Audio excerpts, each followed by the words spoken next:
Karena iblis itu cerdas dan dia juga ahli ibadah. Maka sujud itu kata Imam Ghazali bekasnya di qalbi, bukan di dahi. Ya, di qalbi, bukan di dahi.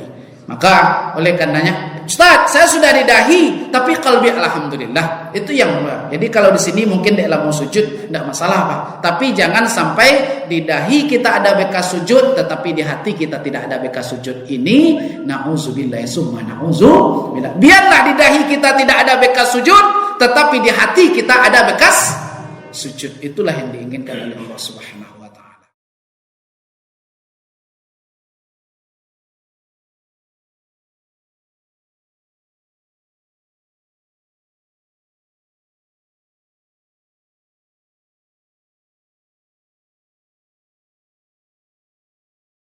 Itu sujud.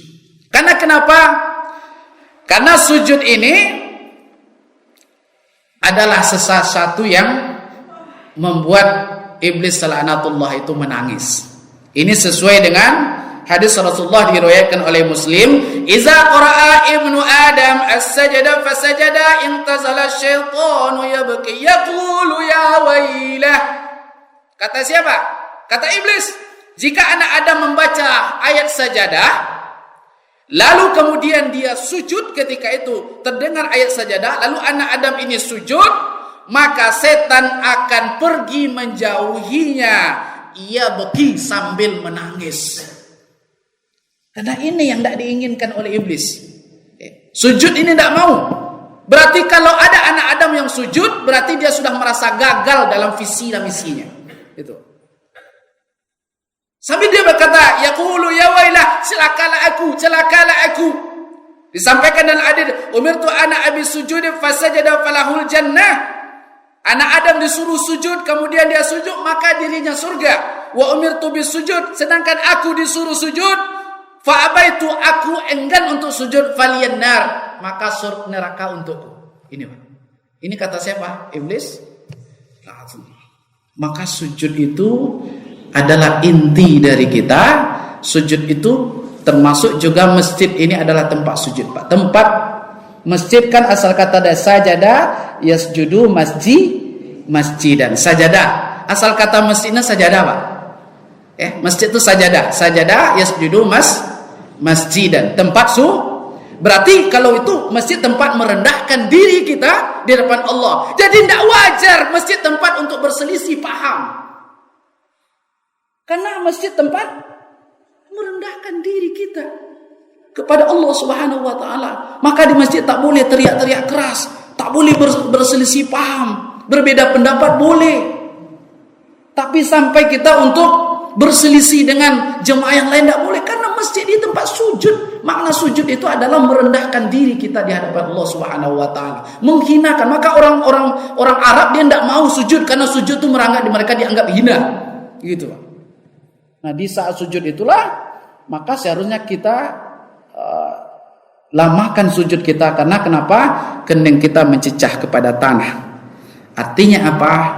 Makna hakikat kita dari tanah dan akan kembali kepada tanah. Ini yang tidak banyak orang paham makna sujud, Pak. Ya. Sehingga di dalam setiap sujud selalu kalimat pujian kepada Allah Subhanahu wa taala. Selalu kalimat pujian yang diberikan kepada Allah Subhanahu wa taala. Seperti dalam hadis yang diriwayatkan oleh Isa, sajada wajhiya lillazi, kan ini kita baca Pak. Ya. Kan itu baca. Lepal Bu. Sajada wajhiya lillazi khalaqahu wa sawwarahu wa syaqqa sam'ahu wa syaqqa sam'ahu apa?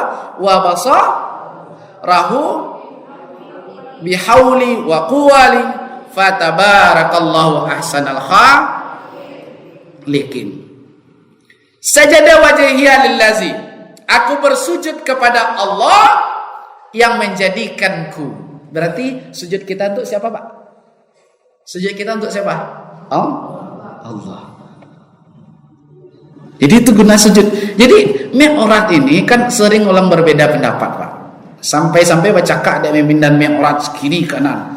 Dulu tempe mau jadi garin, tu sampai babok penokok Pak Paik. lah dia apa namanya lakban ditunjuk arah kasih ko abe ko diputar ko kasih ko kan anak jemaah jadi putar hati pula pak tadi putar dia kan dek putar ka putar akhirnya bawa pun kok pak dia tokok oleh kasih ko arah aja. Sebenarnya itu bisa didiskusikan. Makanya di masjid kalau ada sesuatu yang akan dirubah perlu musyawarah. Karena ini tempat bersama, bukan tempat sendiri, tempat sakral. Maka diputuskan secara musyawarah. Contoh, kalau taraga contohnya imam sir baca Allahu Akbar, Bismillahirrahmanirrahim atau Allahu Akbar, Alhamdulillahirabbil alamin. Nak baca kan? Sir baca kan? Kalau ada yang untuk jangan dirubah surang. Ini yang sering saya sampaikan kepada para ustaz, di mana kita berceramah jangan merubah sesuatu yang sudah ada di situ. Ya. Ini kadang-kadang payahnya begitu, Pak. Nah, Ustaz Indonesia kok kan kacau kayak arah itu. Kawan-kawan belajar ke Mekah, paham Mekah dibawa ke Siko. Ada seorang belajar ke Yaman, paham Yamannya bawa kemari, Pak. Oh, berbeda mazhabnya. Satu belajar ke Maroko, dibawa kemari Libya, kacau jamaah sadoi, Pak. Nyo mengembangkan aliran di Siko. Itu kehebatan Abdul Somad. Walaupun saya belajar ke Maroko, di situ adalah paham Maliki, tapi saya tidak membawa paham itu pulang kampung karena saya tahu di Indonesia adalah Ahlus Sunnah wal Jamaah Imam Syafi'i. Itu yang membuat. Makanya ketika ustaz datang ke rumah sesuatu, lihat masjid itu bismillahnya jahar atau sir. Kalau biasa pakai jahar, ya jaharkan, kan tidak berdosa. Gitu ya. Saya jahar, Pak. Karena kebiasaan di kampung saya tarikat satari. Saya dibesarkan dalam lingkungan tarikat satari. Tapi ketika saya diundang ke Muhammadiyah, Allahu Akbar, Alhamdulillahirabbil alamin. Saya tidak baca bismillah jahar, sir. Karena saya tahu kebiasaan di situ adalah sir, gitu, Pak. Artinya apa? Apakah kita plan benda? Bukan. Rasulullah sallallahu alaihi wasallam dalam dunia dakwah, dia pernah ditanya satu hal yang pertanyaan sama tapi jawabannya berbeda. Ya. Apakah Rasulullah plan? Tidak. Dunia dakwah, karena Rasulullah melihat situasi. Satu kata sahabat bertanya, "Wahai Rasulullah, apalah ibadah yang paling afdal?" Kata Rasulullah, "Amantu billahi wa rasul fastaqim." Kamu istiqomah. Karena dia melihat orang yang di depan itu tidak istiqomah. Gitu. Satu sisi pertanyaan yang sama muncul dari sahabat lain. Wahai Rasulullah, apa ibadah yang paling afdal? Ini utama tuh. Katanya, kamu berbuat baik kepada ibu bapakmu. Karena dia melihat yang di depannya tidak baik kepada orang tuanya. Itu dalam rangka dakwah. Nah, gitu, Pak. Jadi Bapak dan Ibu yang muliakan oleh Allah Subhanahu wa taala. Inilah dalam rangka dakwah kita supaya kita tidak menjadi orang-orang yang sombong di dalam beribadah. Inti seharusnya orang yang paham sujud, maka dia keluar dari masjid ini atau di dalam masjid ini dia tidak akan pernah menjadi orang yang sombong. Karena kenapa? Dia sujudnya sudah menyetarakan dirinya dengan tanah, karena dia paham hakikat sujud itu dari tanah dan akan kembali kepada tanah. Dia adalah makhluk yang hina di hadapan Allah Subhanahu wa taala. Bapak dan Ibu yang dimuliakan oleh Allah Subhanahu wa taala. Nah, inilah salah satu makna nanti yang membedakan kita berbeda dari iblis laknatullah. Tapi kalau kita sujud, hati kita tidak ikut sujud, tetap kita menyombongkan diri kita, maka warisan kita khairun minhu, saya lebih baik daripadanya. Kata siapa? Kata iblis laknatullah. Karena dia merasa lebih hebat daripada Adam, padahal saat itu dia sedang melanggar atau membantah perintah Allah Subhanahu wa taala. Sujud memang ke mi'raj, tetapi hakikatnya pada Allah Subhanahu wa taala. Itu hakikat kita sujud kepada Allah Subhanahu wa taala. Mudah-mudahan ada manfaatnya, karena kita hari ini adalah hari bekerja. Kita awali pekerjaan kita dengan membaca bismillah. Mari kita maknai sujud kita termasuk sujud tilawah. Sujud tilawah, karena saya katakan tilawah itu tidak hanya yang tadi. Bolehkah nanti dibawakan kalau tidak hafal Ustaz surat sajadah? Boleh membuat surah Iqra, boleh. Karena wasjud waqtarib, sujud lagi di situ. Ya. Cuman kadang-kadang kan jamaah pun tidak sampai ilmu situ doh. Sujud wa qatarib, imam lah sujud, wah gitu kan. Makanya ilmu dulu disampaikan. Ya. Ilmu dulu disampaikan. Lalu juga ada satu hal yang aneh di masjid yang kita lihat banyak Pak terjadi. Mudah-mudahan sini tak terjadi Pak. Ya. Apa itu? Ketika kita imam sholat, orang bertanya, saya pernah bertanya kepada Dr. Mawardi, seorang fikih Imam Syafi'i lulusan S1, S2, S3 Madinah, guru Ustaz Somad. Dia menjelaskan bahwa ketika sholat maka tidak ada fikih di situ selain fikih imam. Kita harus mengikuti imam. Walau bagaimanapun, kalau imam sujud kita sujud, imam rukuk kita rukuk, imam kunut kita kunut. Begitu. Jadi ketika kita sudah memutuskan untuk mengikuti imam, maka di saat itu mazhab kita adalah mazhab imam. Ya, kita sudah memutuskan. Tapi banyak orang kini Pak, kunutnya lebih ke bawah. Itu yang terjadi.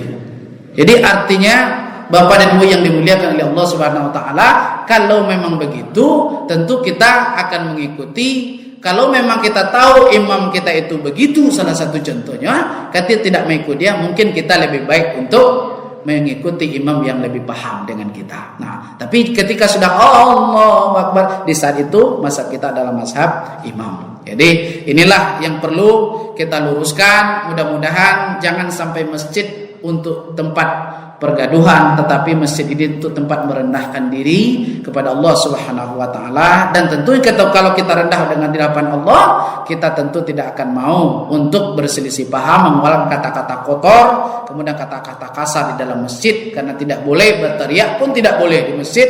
Dan kemudian apalagi mengeluarkan kata-kata kasar, karena masjid adalah sajadah yasjudu masjidan, tempat sujud, tempat merendahkan diri kita di hadapan Allah Subhanahu wa taala. Lalu kalau orang itu merasa sujud lebih baik, maka dia adalah warisan dari iblis, laknatullah. Karena iblis itu cerdas dan dia juga ahli ibadah. Maka sujud itu kata Imam Ghazali bekasnya di qalbi, bukan di dahi.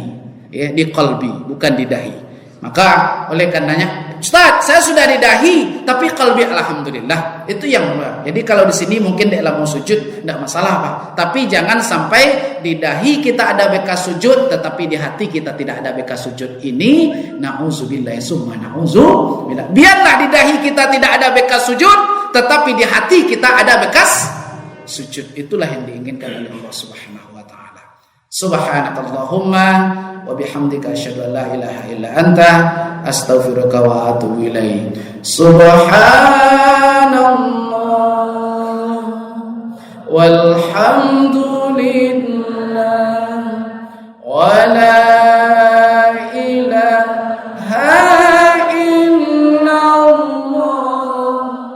Allahu akbar wa la